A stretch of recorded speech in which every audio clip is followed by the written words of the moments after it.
Hello and welcome to Newsclick. Today we have with us Teesta Setalvad, well-known activist on the issue of communalism, secular ideals and what constitutes the Indian nation state. Teesta, good to have you with us. Thanks for having me on Newsclick. We are seeing right now the controversy regarding this Ramzada Haramzada and the fact there is a minister who has actually said this in the election campaign in Delhi. But this has been something they have been using at the ground level for quite some time. So do you think that this is, in fact, the issue has become because it's a minister who is saying it, while the grassroots level this campaign has been on for? See, actually, what we need to understand is that who is running this government. The base of the BJP government, and it's an unadulterated majority for the Bharatiya Janata Party. Their fundamental base is an unconstitutional base, which is the Rashtriya Swayamsevak Sangh. So this business about there being a lunatic fringe which pops up now and then is ridiculous. Their core and their base is anti-constitutional and majoritarian. And it is the supremacist ideology which sees as one section as Indians as infinitely superior to others and having a right to citizenship that keeps coming up in everything. Whether it is in Ramzada, Haramzada, this absolutely crude statement, or the issue of quote-unquote Ghar Vapsi conversions in Agra, or for that matter, what one of the BJP MPs said today about Godse should be declared a patriot. So this is what they are constantly doing. They are pushing the envelope and testing whether the Indian state can actually withstand the pressure and actually be converted into a Hindu Rashtra. At least if not constitutionally, de facto. At the moment, de facto, I'm not quite so optimistic about the ultimate aims. I believe the aim is eventually to have it formally converted as well, which is why they push to win elections so that they have a constituent, if they get more than 17 states in the state, they not only have parliament majority in the Lok Sabha, but if there is a new Rajya Sabha and the need to call a joint session, then they have an absolute majority all around. But this kind of statements that we're talking about, equally bad statements, equally violent statements, if you will, are being made by Yogi Adityanath, for instance, others also? No, in fact, there is an entire Facebook page and a social media section of somebody tracking Adityanath wherever he goes in Uttar Pradesh. And I'm surprised that our parliament, which tends to pick up only the most obvious things, including the opposition, has not tracked Adityanath. If you look at Adityanath over the last 3 months, he's made some some statements which are even worse than Niranjan Jyoti, the Sadhvi, everywhere in Uttar Pradesh. And obviously the communal temperature is being kept on the boil in Uttar Pradesh for use during the assembly elections 1.5 to 2 years later. Here I must also say that the problem lies in the institutional response to hate speech. The institutional response to hate speech and hate writing has been tardy at best and problematic at worst. And rarely are these leaders prosecuted. Rarely are FIRs lodged. Even Varun Gandhi, the first round of his atrocious speech in Pilibhit, the court sort of acquitted him because he managed to turn 86 witnesses hostile. And we know how witnesses are turned hostile in this country. Now, some local activists have gone in appeal with our support, and the matter is lying there. So I think the state, as state, has been extremely tardy in prosecuting hate speech. This earlier we saw with Shiv Sena, Chief Bal Thackeray and the Samna, which a lot of it was hate speech, which never really It never got prosecuted despite attempts being made by citizens. I mean, there was this petition which was filed by J.B. D'Souza and Dilip Thakur, post 92-93 in Bombay, when they had actually analysed in that petition all the editorials of the Samna from July 92 right up to around February, March 93. And not one of them would not have passed the test of 153A and 153B. I remember my father, Atul Setalvad, arguing that case. And the prayer was that the direction of an FIR against Bal Thackeray. The matter went to High Court, passed an atrocious judgment, division bench, basically saying that the comments were only against anti-national Muslims. And when they filed, petitioners went in SLP before the Supreme Court, the SLP was chucked out in one line without even arguments being heard. And that was the Supreme Court, which is considered relatively liberal at that point of time. So this is, we don't even know what will be the shape of the courts. But my point is that even in different sections, like has been said by Romila Thapar in her lecture in October, that different sections of our public intellectuals are also bowing before they are required to bow. No? So whether legal luminaries will speak up today when hate speech is being used in the public arena. And actually, it's not, what I find worrying is that I think it's being done with the intent to provoke the minority. They're really doing it so that somewhere there'll be a provocation and somebody will react. And once that reaction comes, that will justify one more carnage or holocaust. And that is what is frightening about this entire strategy. Bleak picture on this count as of now, because we do see that the opposition to this kind of organized hate speech, organized communal incidents, not large-scale violence, but continuous but small communal violent incidents happening all over. The resistance to that doesn't seem to be still there.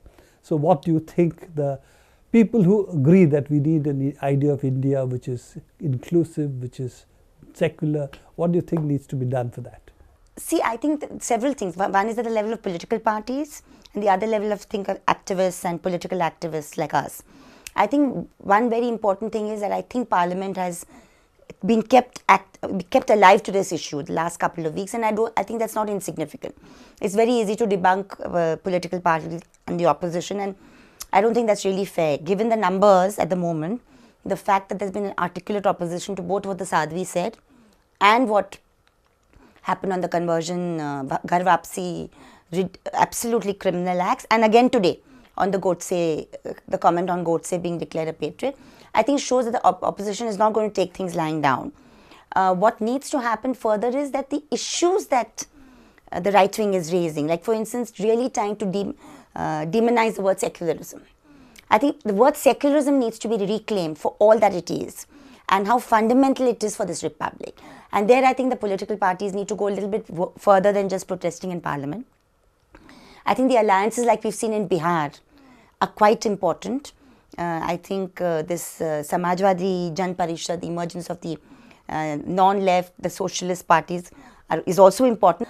But I think there's a challenge for all of us, and I think all of us, the challenge is to really work that much harder, in addition to whatever all of us are doing, to be able to, in the public discourse, reclaim Indian secularism. It's an important point you're making that, of course, this is political.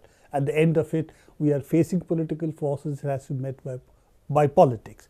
But again, the politics of secular parties are also different because in terms of economics, they have different viewpoints, and that will continue to stay. I don't think it's fair to say there should be one agenda party. There will not be. The question therefore is that building a broad social platform, social and political platform, where you can come together on the issues like secularism, what kind of India, exclusions, inclusions, and so on. At the same time, you could be functioning as different political parties. Absolutely. This is what we really seem to need from what you were saying. Yeah, I think you put it very well. I think that's what we need, and I don't know whether we have the sagacity within our political spectrum to make those distinctions. Because to put even more starkly what you've said in your question, that I do believe on the neoliberal agenda, there is not much to choose between, say, UPA2 and what the NDA2 government is offering. However, I still feel the fact that UPA2 kept things hanging was because there was a section among the old UPA that did not want to push the economic right-wing agenda as brutally far enough. So I think it's important that on the issue of socio-political inclusion, which is what I'm talking, which I think the secularism and supremacist politics, the dilemma that's facing us, I think it's important that all the parties, including the socialists and even the left, are able to somehow keep the sagacious distinction. Yes. I would say that, again, coming back to what you said, that we have to distinguish between where we disagree and where we agree.